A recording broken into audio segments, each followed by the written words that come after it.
jõudnud Texasesse. Roolis on endiselt Inno. Maastik on siin hoopis teistsugune kui Louisianas. Nagu näha, puid ei ole. Küll aga on siin palju lehmi, kes söövad karjamaal.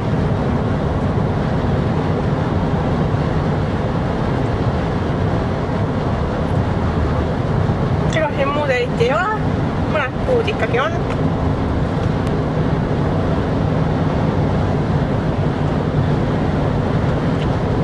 Inno käis eile Houstonis. Muljed. Seal on hästi palju autosid. Midagi muud eriti ei olegi.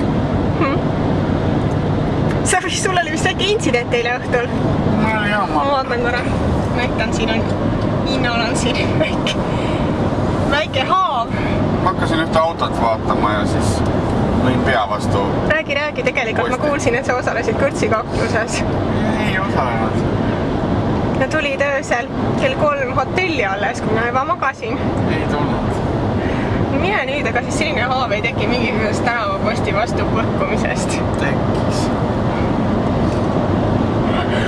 Mitmel kauboil sa nina üles lõid siis?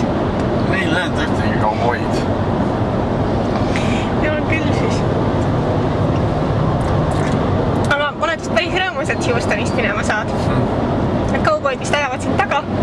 Ei aja enam ei aja. Aga mis sa nii siis ajasid? Ei tea, seal natuke ma tagasi veel olid. No okei. Ära siis tenevad nii palju kakle. Ma ei kaklenudki. Kuigi mulle meeldib alati mõelda seda, et ühel tõelisel mehel on alati paar haava.